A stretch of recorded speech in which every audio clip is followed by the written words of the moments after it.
Gentleman from Florida. Yeah, I yield myself, Mr. Speaker, as much time as I may consume. Gentleman is recognized for such time as he may consume. Mr. Speaker, I rise today in support of H.R. 1148, which I introduced earlier this year.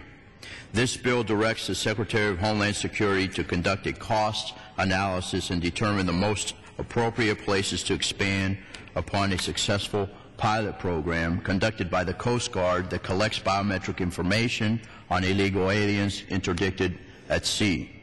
This tool, as used by the Coast Guard, has made a measurable impact on our border security and could be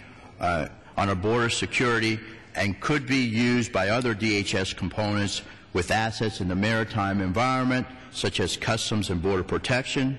The expansion of this program will further enhance the Department's efforts to secure our borders. The February 3rd episode of Homeland U.S. Security showed the Coast Guard using this technology at sea when it rescued a boat full of illegal aliens attempting to make it from the Dominican Republic to Puerto Rico.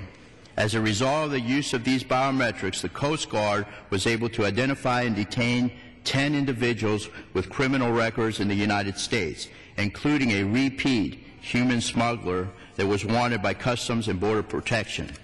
This episode illustrated the use of biometrics at sea and on land. It works. In fact, the Coast Guard has reported that illegal migration in the Mona Pass, the narrow body of water between the Dominican Republic and Puerto Rico, has been reduced by 75% as a result of the biometrics program.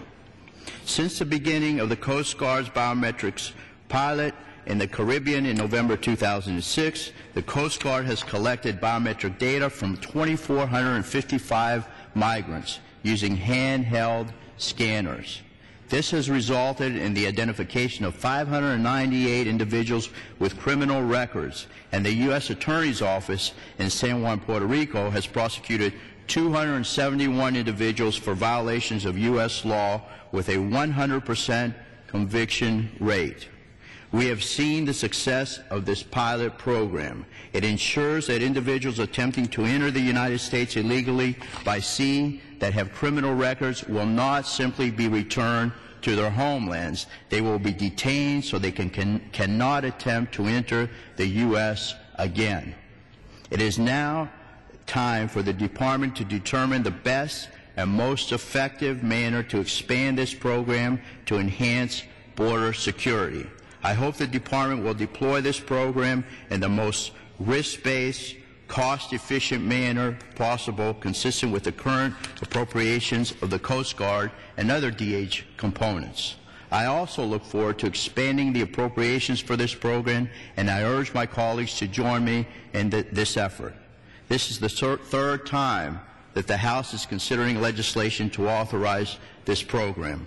An amendment I offered to the Coast Guard Authorization Act that was similar to the bill was considered, it was passed actually last year by vote on April 24th, a voice vote. In addition, the House passed a standalone version of that amendment last summer, as Mr. Carney said, with his support at 394 to 0, actually 394 to 3.